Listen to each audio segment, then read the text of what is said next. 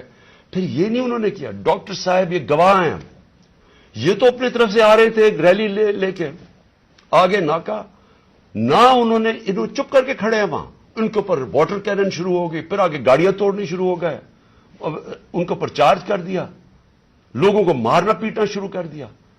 ساری ویڈیوز ہیں, گاڑیاں توڑ رہے ہیں آ کے. اور پورا پلان بنا ہوا تھا کہ اس دن انہوں نے اور لاشیں گرانی تھی. ہماری یہ آرڈر کر رہے ہیں ان کے لوگ کہ مارو ان کو یہ کرو, لاشیں گراؤ. کوئی فکر نہیں پڑتا کیونکہ پلان کچھ اور تھا.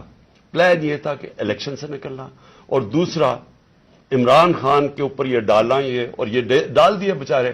ضلع شاہ کا کیس 302 میرے اوپر قتل کا کیس ڈال دیا کہ میں نے اس کو قتل کیا. یعنی اگر ان بیوقوفوں میں عقل ہو, ایک تو عقل کی بڑی کمی ہے اس وقت, پتہ نہیں کون ان کو ایڈوائز کر رہا ہے. آپ مارتے ہیں, ساری قوم دیکھ رہی ہو, پھر میں اپنے اور قتل کسے کروں گا؟ ضلع شاہ کو. یعنی جس طرح میں نے بڑے زندگی میں قتل کیے ہیں, اور جس طرح 26 سال میں ہم نے بڑے کئی لوگوں کو قتل کروایا, ساری ہماری پرامن رہی ہیں.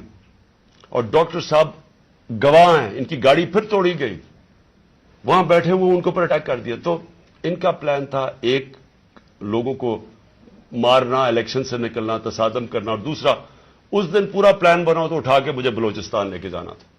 یہ پلان تھا. اب میں اپنی قوم کے سامنے 2-3 چیزیں رکھنا چاہتا ہوں. دیکھیں, اس وقت بدترین قسم کا مارشل لاء سے بھی بری سختی آئی ہوئی ہے پاکستان. ہمارے اوپر تو آئی ہوئی ہے.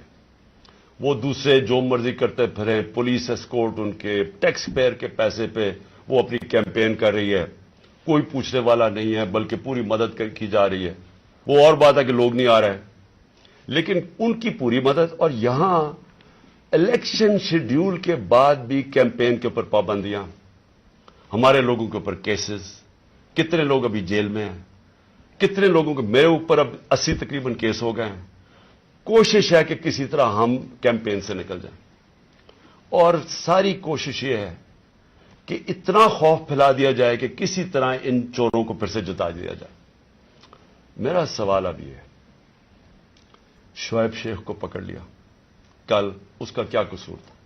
بول کا کیا قصور ہے؟ قصور یہ ہے کہ وہ ہمیں کوریج دیتا ہے. قصور یہ ہے کہ وہ جو کنٹرول چینلز ان کے ہاتھ میں ہیں، جن کو پیسہ بھی چل رہا ہے اور جن کو کنٹرول کیا ہوا ہے، ان میں سے بلیک آؤٹ ہو گیا. تو جو ایک دو چینلز ہمیں دکھاتی ہیں، 3-4 چینلز، ان کو تو کسی طرح بند کیا جائے. اس کا قصور یہ تھا، اور میں اس کو آج خراج تحسین پیش کرتا ہوں. اس نے مجھے بتایا کتنے کیسز اس کے اوپر کر رہے ہیں، کتنا پریشر ڈال رہے ہیں کہ کسی طرح عمران خان کی کوریج ختم کرو. اور اس کو کل پکڑ کے جیل میں ڈال دیا. ARY کو کل بند کر دیا. بند کس چیز کے اوپر کرا ابھی تک یہ بھی نہیں ہمیں پتا بند کس پہ کیا ہے. بس عمران خان کی کوریج نہیں دے رہی. پیمرا کا کل ان کو عدالت نے کہا کہ پیمرا کو کہ میرے اوپر سے بین اٹھاؤ. کل ٹیلی فون کر کر کے لائیو تقریر انہوں نے کرنے نہیں دی. اور یہ الیکشن کا یا چند مہینے ہفتے رہ گئے ہیں. الیکشن کے مہینے میں ان کو ٹیلی فون کر کر کے میری تقریر نہیں کرنے دی. اب یہ کون اتنا طاقتور ہے کہ ہائی کورٹ کے فیصلے کے باوجود وہ حکم کرتا ہے کہ جناب عمران خان کو نہیں دکھانا، اور وہ نہیں دکھاتے؟ کون اتنا طاقتور؟ پھر ایک اور ڈرامہ ہو رہا ہے. ضلع شاہ کے باپ کو پہنچ گئے ہیں سارے، یہ پولیس پہنچ گئی اس کے گھر، پتہ نہیں اسے کیا ہو رہا ہے. زور یہ لگایا جا رہا ہے کہ کسی طرح کیس پیچھے ہٹے. جب سب کو ضلع شاہ کے والد نے بتایا کہ کل کیا ہوا ہے، آئی وٹنسز ہے، انہوں نے دیکھا اس کو اس پولیس وین کے اندر، جو پریزن وین تھی، وہ دیکھا سب نے. ان آئی وٹنسز کی سٹیٹمنٹ ہے کہ ہوا کیا، گواہ بیٹھے ہیں. اس کے باوجود کوشش کی جا رہی ہے کہ جی ایکسیڈنٹ ہو گیا یا کوئی اور وجہ بتا دے اس کے مرنے کی. اوپر سے 302 کا مطلب کہ میرے اوپر ڈال دیا کیس. یہ کون کر رہا ہے؟ یہ کور اپ کون کر رہا ہے؟ کس کے پاس اتنی طاقت ہے کہ یہ کور اپ کرنے کی کوشش کر رہا ہے؟ ہم جب پولیس والوں سے اندر سے پیغام آ رہے جی ہم نے نہیں کیا، یہ کوئی نامعلوم افراد لے گئے تھے. کور اپ میرا کس نے کیا؟ ارشد شریف کا کور اپ کون کر رہا ہے؟ میری JIT کو سیبوٹاج کون کر رہا ہے؟ کون اتنا طاقتور ہے کہ پولیس کو حکم دیتا ہے کہ آپ نے گواہی نہیں دینی میری JIT میں، اور پھر JIT کا ریکارڈ سارا غائب، اور پھر JIT کو ایک کیئر ٹیکر گورنمنٹ ختم کروا دیتی ہے. اور پھر ارشد شریف کا کور اپ کون کر رہا ہے؟ کون اس کی JIT آگے نہیں بڑھنے دیا جا رہا؟ اور یہی لوگ اب اس کا کور اپ کریں گے، کیونکہ اس میں سے چیزیں اور نکلنی ہیں. پولیس نے کہنا ہم نے نہیں کیا، ہم نے اس کو پوری طرح کیس لڑیں گے. یہ محسن نقوی جو پلانٹ کیا ہوا، جو کس نے پلانٹ کیا اس پنجاب کے اوپر چیف منسٹر، اس کے اوپر ہم کیسز کریں گے. IG کے اوپر کریں گے، وہ جو CCPO بنایا ہوا اس پہ کریں گے. عدالت نے، سپریم کورٹ نے کہا کہ جو پرانا CCPO ہے اس کو واپس ری انسٹیٹ کرو. اس کو ابھی تک ری انسٹیٹ نہیں کیا. عدالتوں کے فیصلے نہیں چل رہا ہے. عدالت کچھ کہتی ہے یا اس کو پر عمل نہیں کیا جاتا. کون ہے اتنا طاقتور کہ اس کے پیچھے یہ کھڑے ہو کے سارے ملک کے قانون توڑنے کے لیے تیار ہیں؟ وہ گورنر کیوں نہیں KP کا کیوں نہیں گورنر ڈیٹ دے رہا الیکشن کی؟ واضح ہے سپریم کورٹ نے کہا 90 دن میں ہونا ہے، وہ کیوں نہیں دے رہا؟ کون اس کے پیچھے کھڑا ہے جو وہ ڈیٹ نہیں دیتا؟ سوال میرے سارے آخر میں پاکستانیوں کے لیے، دیکھیں ہم نے بحیثیت قوم فیصلہ کرنا ہے. کیا ہم نے اس جنگل میں رہنا ہے جس کا کوئی اب مستقبل نہیں ہے اور اپنی تباہی کا راستے کی طرف جا رہا ہے؟ ملک تو ڈوب رہا ہے، معیشت تو تباہ ہو گئی ہے، سارے چور اوپر بیٹھ کے ہیں، اپنے 1100 ارب روپے کے کیسز ختم کر دیے ہیں، پیسہ ان کا باہر پڑا ہے. 100 روپے سے زیادہ ان کے ہوتے ہوئے ڈالر مہنگا ہو گیا، روپیہ گر گیا. یہاں قوم غریب ہوتی جا رہی ہے، ان کا پیسہ باہر پڑا ہے، ان کو فائدہ ہی فائدہ ہے، دولت میں اضافہ ہو رہا ہے پاکستان کے مقابلے میں. تو ہم نے یہاں پہ بحیثیت قوم فیصلہ کرنا ہے. ہمارے پاس 2 راستے ہیں، ایک غلامی کا راستہ اور تباہی کا راستہ، اور ایک اپنی حقیقی آزادی کا راستہ. میں اپنی ساری قوم کو آج کہہ رہا ہوں، دیکھیں جو ضلع شاہ سے ہوا ہے، اگر آپ سب کے دل میں وہ تکلیف نہیں ہے جو آج ہم سب کو ہو رہی ہے، یہاں ڈاکٹر صاحبہ بتائیں گی نہیں، وہاں عورتیں رو رہی ہیں ہماری جو ہر روز اس کو دیکھتی تھیں. اس نے 4 مہینے ہمارے ساتھ ادھر دھرنے پہ گزارے، آج سے